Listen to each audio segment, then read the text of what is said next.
Oh, no, babe, I'm talking about our billboard. Why? What happened to our billboard? Mother!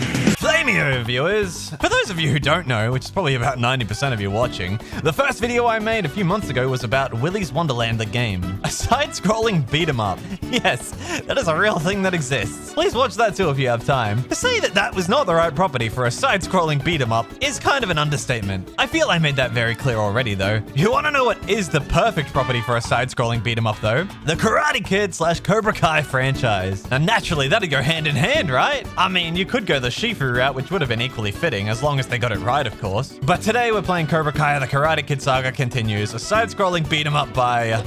Oh no. No, it can't be. No, please, please. This can't be. Not again. What have I gotten myself into?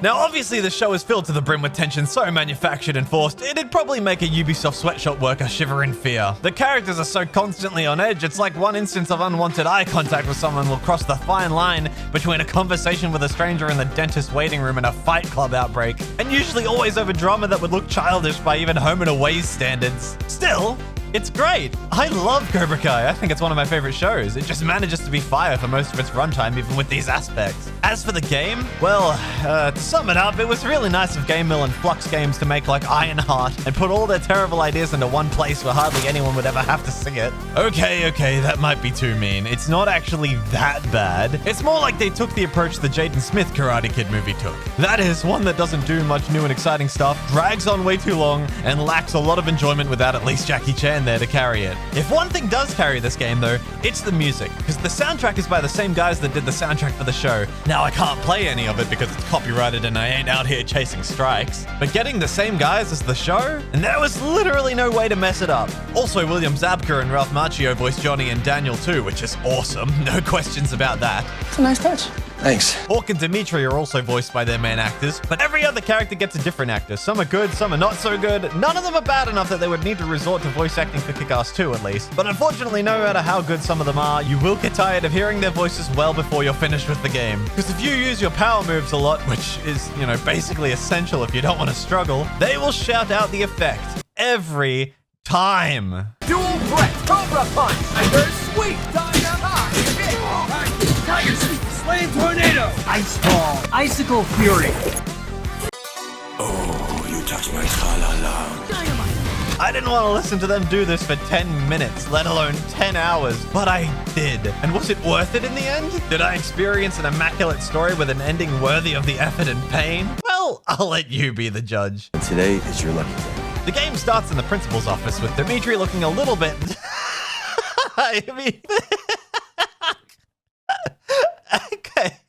Alright, I'm sorry, Bro's neck is just on holiday, that's all. You know what, it's actually pretty cool to see a PowerPoint presentation cutscene in a licensed non-indie game with animated elements. Look at that sweat, that's almost AA game level sweat there. It is interesting that they go for the goofy 2D cutscenes when they're clearly able to get by animating goofy 3D characters. If it's gonna look scuffed either way, just go all the way, because these 2D designs, they're just not there, guys. Look, I'll cut them some slack. I suppose they took a while to learn 3D animated cutscenes because they only had 3 in The Walking Dead Destinies 2 years after this came out. Unfortunately, they never did learn how to not make their characters look cracked out of their minds. The game starts with Miguel being a simp and chasing after Sam, yet somehow blunders into an empty corner in an open area while going after her. He's confronted by Trey and Cruz, which is weird, because, they're more of Robbie's antagonist, and I'm pretty sure they go to jail in the show, never having met Miguel at any point. But I guess they know who he is here. Named characters from the show like this are more mini-bosses and level bosses rather than your typical enemy, though. This game doesn't quite suffer from Willy's Wonderland levels of lacking in the enemy variety, but eventually the enemies are just reskins of each other. The main enemies are, of course, skeleton men, because it only makes sense that the entire San Fernando Valley is filled to the brim with karate-trained goons dressed up as the same Halloween skeletons named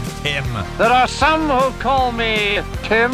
Some of the enemies just make no sense at all, like Tom or Thom, the 10-foot giant Goliath skeleton, Paul Blart the mall cop who'll basically always send you flying if you even make the slightest bit of contact with his Segway, no matter what you're doing, Oz the Scorpion wannabe. Get over here. Stop it! Stop saying it! You will never be him!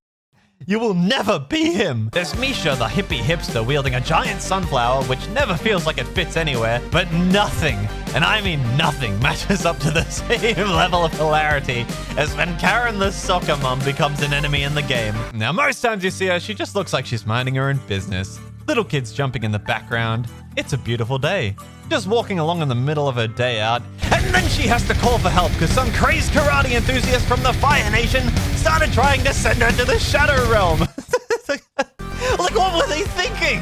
Even when characters like this do start the fight, it's just absolutely ludicrous to watch when Johnny and Daniel pin these women to the ground and just start beating on them with nothing but malice. These hands are rated E for everyone! Let that be a lesson to all of you. You can also just go straight up Terry Silver and bring a weapon, which is especially hilarious when you do the Miyagi-Do playthrough. You know, the peaceful karate is for self-defense only, guys. And you start beating down on civilians and security guards with a baseball bat as Daniel. Outside of bosses and enemies that have multiple health stages, the game thankfully does give you a few ways to deal with some enemies a little quicker or even in one hit, like smacking them into a pool or a urinal or stuffing them into a locker or a machine of some sort, or even a giant plush toy. You know, low-stakes stuff to neutralize the threat. Holy fucking shit! In the arms of the angel. I don't think he's gonna make it. Now, you get your own share of goofy moves, and just like in Willy's Wonderland, you can become a flaming whirlwind. You can explode the ground around you, counter throw enemies at the fourth wall, and all of your special attacks basically revolve around fire as a Cobra Kai, and ice as a Miyagi-Do, which made picking a preference easy for me at least. Each character also has a super move, which seemed to have the primary effect of causing any enemy not yet on the playing field to be displayed in a glorious T-pose. Miguel punches the ground, Hawk kicks the ground and explodes, missing the perfect opportunity to give him fire hawk wings or something. Tori does a flip and misses almost everyone almost every time, and Johnny summons a giant flaming cobra to destroy everyone. So try and guess who I played for 90% of my Cobra Kai playthrough, and the other 10% being the time he spent dead. Sam summons a group of icebergs to freeze enemies, usually missing about as often as Tori. Robbie has The most powerful karate kick! which barely ever hits more than the one enemy in front of it. Dimitri is about as useful as Cerno, and Daniel does his signature crane kick, summoning a giant ice crane to sweep the map. Guess who I played as for 90%? You get the point. I don't think I could be playing Silk Song right now. You basically follow a map and fight your way through several locations, and once you've done enough of them, you can do the big location levels. And, well, nothing really changes except that you fight a boss at the end. You do unlock story beats along the way, but every time it's just that the person you fight was paid or tricked into stirring up trouble to fight you by some overarching karate figure. And the game really wants you to believe it's your nemesis dojo leader. The dojos are your hub outside of levels where you can upgrade and do all that other fun stuff. And might I just add, it was so kind of the developers to make sure that Johnny and Daniel reassure me of the value of my upgrades every time I get one. You'll be unstoppable now. Getting better by the minute. That's a great upgrade. Oh boy, they'll never see what hit them. You're not gonna regret this. Daniel, I'm regretting a lot of things right now. Between the two of them, though, at least the Cobra Kai dojo has banged from One Punch Man to explain things to me. The problem is that both campaigns are the same thing from the perspective of other characters, which is weird, because at the end of the day, either both were doing the same thing at the same time and miraculously missed each other, or only one side was ever actually doing anything at all. At least I think. Both dojos are being baited into thinking the other is trying to cause shenanigans, I guess to mess with them. But if it's not the opposing dojo, then who could be behind it, I wonder? It couldn't possibly be Hayashi Mishima over here, could it? Ugh, it's Kreese, guys. Like, I mean, who wouldn't have seen this coming from pre-redemption arc Kreese? It's crazy, man. Most every character from the show makes an appearance, minor or major, and for some reason, all of them are walking tanks. But what's crazy is that if there's a character in the show that isn't considered main cast, you can almost certainly be assured that they appear as an antagonist in this game to some capacity. Whether it fits or not, Derek is the first mini-boss, looking about as disproportionately jacked in the game as he does in the show, for the literal 1 minute he appeared in it, also boasting the nighty-night tornado attack to boot. Trey and Cruz also get to be bosses at different points in the game, Cruz in particular having a very bad case of Golem aura. What's this, precious? Brooks is also a boss. You know, the guy that Hawk beat the literal face off of with no difficulty? Kyla, who was more insufferable here than any point in the show, at least until him and Brooks are redeemed in Season 6. Take this, nerd! Take this, nerd! Take this, nerd! Just shut the hell up, please! Oh, fucking just... Where are you going? This guy should be in juvie. It's juvie time. Oh, never mind. I just had to wait a few minutes. Quick! Two of them are getting away! Run! What? Where? Oh, damn it! We lost him. They are literally still standing in your direct line of vision. Tom Cole, the car salesman, he doesn't even know how to fight. He just attacks you by organizing drive-bys and dropping cars on you. Nathaniel, a literal child. Well done, Johnny. I hope you're proud of that fight. Sorry, kid, old hat. Sid, the decrepit, wealthy old fart. He spends the whole fight hiding behind a shield, throwing guards and money at us, and then just dies when we actually hit him. Well, I guess his character is somewhat accurate then. Then there's Xander, yeah, and you know what? Nothing bad to say here, actually. He's so far the most sensible opponent. Hold on. Yasmin? Sporting magic kiss attacks that carry buffs and debuffs? What? And Kyla again?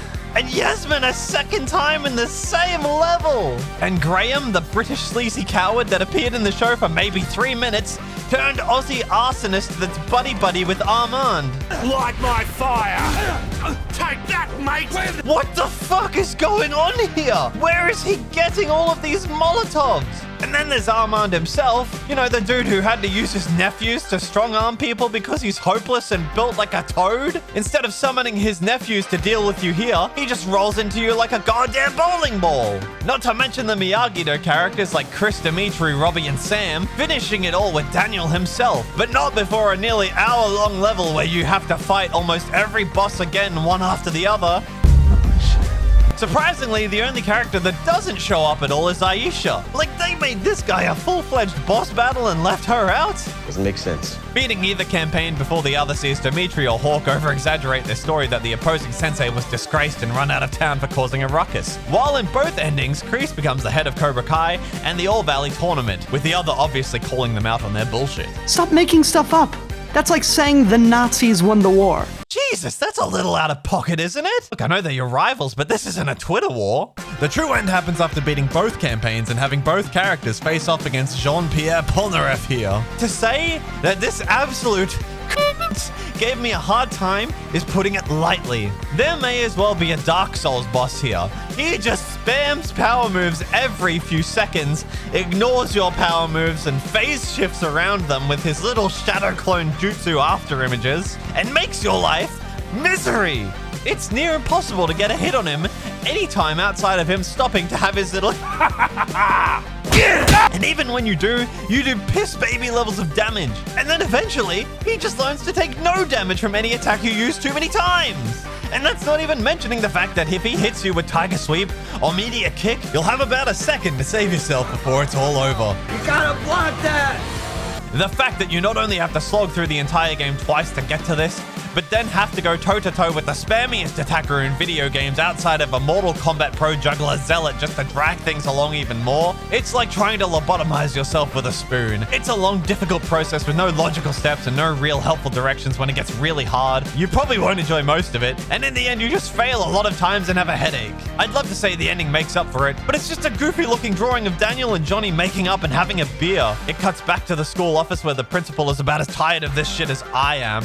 You two realize I've been sitting here for hours. You and me both, dude. Seriously though, who okayed this drawing? Look at that dumb face. What an asshole. But ain't nobody got time for that. Oh god, oh the cringe. Oh, make it stop. This delusion of yours might even become one of those funny TV shows, or what do you kids call it these days? Let's play video game. No, I can't stop it.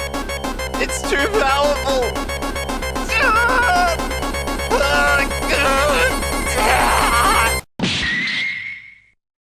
Yeah, and that was Cobra Kai, the Karate Kid saga continues.